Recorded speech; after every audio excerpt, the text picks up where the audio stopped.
4 PM news network में दोस्तों आपका स्वागत है। मैं हूं आपके साथ राशिद ज़हीर। अभी 2-2.5 महीने पहले तो सब कुछ सही था। उम्मीद कर सकते थे आप कि धर्मेंद्र प्रधान का इस्तीफ़ा हो जाएगा।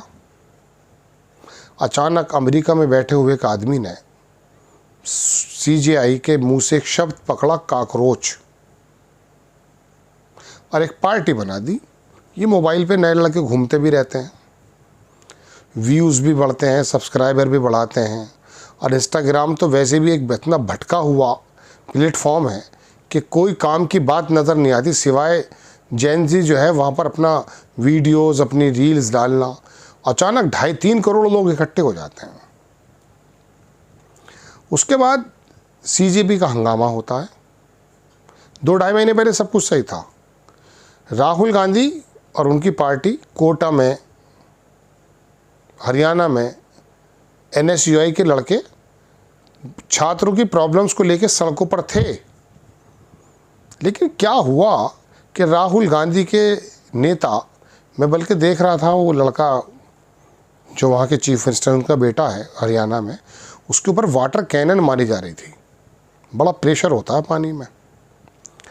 तो राहुल गांधी, NSUI और बाकी विपक्षी दल सड़कों पर था।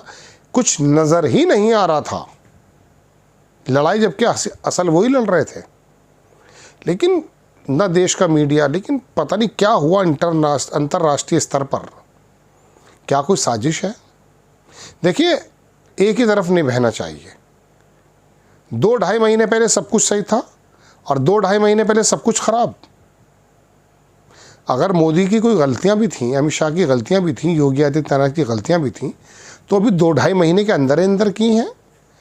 उससे पहले कुछ हुआ ही नहीं था क्या?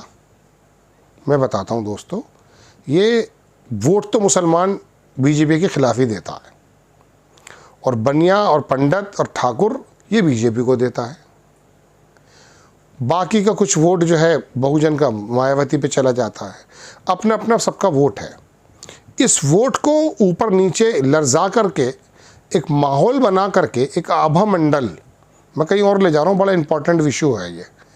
एक आभा मंडल, एक इको इन्वायरमेंट जिसको बोल रहे हैं, वो दुनिया को चलाने वाले चंद लोगों का है।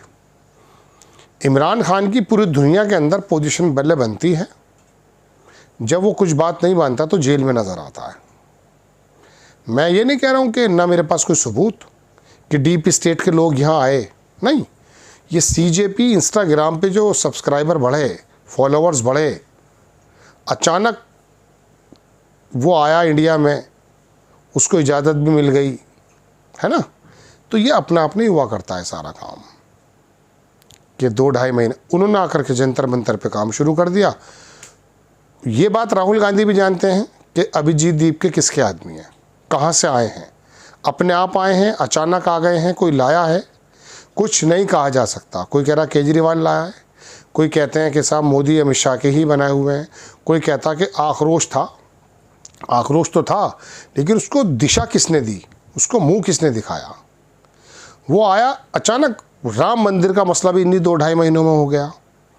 BJP और उसका जो तंत्र है ना, खबरें देने वाला, वो बड़ी बड़ी खबरों को दबा दे के रख देता। हरदीप पुरी याद है, एप्स्टीन फाइल के अंदर नाम है, आप भूले पड़े हैं। चूँकि इंस्टाग्राम पर, सोशल मीडिया पर जब वो चाहते हैं जब ऊपर होता है, जब वो चाहते हैं जब नीचे हो जाता है। मतलब टेम्पो, समझ रहे हैं आप? तो CJP का टेम्पो बना, वो आया, हंगामा मचा। देश में हर जगह आंदोलन हो रहे हैं। अब मैं नहीं कह रहा हूँ गलत आंदोलन हो रहे हैं, याद रखिएगा, मैंने ऐसा नहीं कहा है। ये आक्रोश तो था, लेकिन 12 साल में कहाँ था, 10 बरस में कहाँ था? अचानक के लिए बाद में आक्रोश। तो ये आक्रोश तो था, उभर भी रहा था, लेकिन इसको बताया नहीं जा रहा था। आज सोशल मीडिया पर बताया जा रहा है। इसका मतलब दोस्तों ये है कि उस डीप स्टेट से और दुनिया को चलाने वाले उस तंत्र से, लोगों को नहीं चलाते हैं। आपके और मेरी वोट में ही डालेंगे, हम ही डालेंगे, लेकिन SIR से अमित शाह क्या ऊपर आरोप है, चुनाव क्या ऊपर आरोप है, ऊपर नीचे हो जाए, लेकिन इतना बड़ा नहीं होगा कि पंजाब में BJP आ जाएगी। ऐसा नहीं है इंडिपेंडेंटली। वो हालात बदल देते हैं, लोगों के सोचने के तरीक़े बदल जाते हैं। जैसे अन्ना के आंदोलन में लोगों के सोचने का तरीक़ा बदल गया। किसी की पर्सनैलिटी को क्रिएटिव पर्सनैलिटी जानते हैं किसे कहते हैं? बनाई हुई पर्सनैलिटी। मोदी का ऐसे ही गुब्बारा बनाया था, राहुल गांधी को ऐसे ही पप्पू बना दिया गया था। आज राहुल गांधी हीरो नज़र आ रहे हैं। इसका मतलब दोस्तों ये है कि वो ताकतें जो मोदी को लाई थी वो मोदी को हटाना चाहती हैं, खिलाफ है अब। चूँकि ये लोग हिंदुत्व के एतबार से संस्थाओं में, व्यवस्थाओं में इतना रच बस गए थे कि जो इनको लेकर आए थे अखबार से, ऐड से, पैसे से, पूरे माहौल बनाने से, टेम्पो बनाने से, है ना, उन लोगों की उम्मीदों पे खरे नहीं उतरे और ये आकर के कुछ और ही करने लगे जैसे मोसाद कर रहा है इसराइल में। तो संभवतः ऐसा हो कि ये पूरा माहौल बनाया जा रहा हो, वरना 2-2.5 महीने पहले कुछ नहीं था। अब ये मत समझिएगा कि मैं मोदी का समर्थक हूँ या मैं राहुल का समर्थक हूँ। जो चीज़ नज़र आ रही है वो मुझे बतानी ही पड़ेगी। तो ये वोट तो पहले भी थी, बंगाल में 55% वोट हिंदूज का पहले भी बीजेपी को गया है। लेकिन अब क्या हुआ, अचानक मशीनों में गड़बड़ी हुई, SIR के माध्यम से हुआ, माहौल बना दिया। तो यहाँ तो अमित शाह ने अपनी कारकर्दगी दिखा दी है, चुनाव आयुक्त ने दिखा दी है, पूरे हिंदुस्तान में कोई और दिखा रहा है। राहुल गांधी भी इस बात को जानते होंगे, अमित शाह भी इस बात को जानते हैं, मोदी भी जानते हैं और योगी भी जानते हैं और RSS भी जानता है। और शायद यही वजह है दोस्तों कि RSS के साथ बताया जा रहा है, एक पत्रकार बता रहे थे, नीता अंबानी के उस प्रोग्राम में, यानी कि एक बड़ा बिजनेसमैन शायद RSS की शरण में है। और दूसरी बात यह है कि अब उसको भी इशारा पता चल चुका है कि आभा मंडल, दुनिया के अंदर तमाम अखबारात, तमाम चीज़ें चलाने वाले लोग, आपकी और मेरी राय सोशल मीडिया के माध्यम से पलटने वाले लोग शायद मोदी को हटाना चाहते हैं। मैं ये नहीं कह रहा हूँ कि उनके कुकर्म नहीं होंगे, उनके कर्म नहीं होंगे, अच्छे बुरे सब काम होते हैं। लेकिन ये बात दिमाग में आपके भी आनी चाहिए, मेरे भी आनी चाहिए। मैं देखिए निष्पक्ष बात करने की बात करता हूँ। मौजूदा अगर सरकार है उससे सवाल हम पूछते हैं, लेकिन आप भी सोचिए। लेकिन ये बात सही है कि आक्रोश ज़मीन पर था और है। जो हिंदू मुस्लिम करके जो नफ़रतें बढ़ाई, उसकी एक उम्र भी होती है, उसकी एक सीमा भी होती है। तो बात यह है दोस्तों कि सरकार तो इस बार भी नहीं आई थी 2024 में, और 2029 में तो दूर की कौड़ी नज़र आ रही है। एक इंटरनल लड़ाई भी चलने लगी है बीजेपी में। तो ये सारी की सारी बातें आपके सामने रहनी चाहिए। देखिए, पत्रकार की निशानी यह है, खबर है तो क्यों है, ये भी सोचने की ज़रूरत है।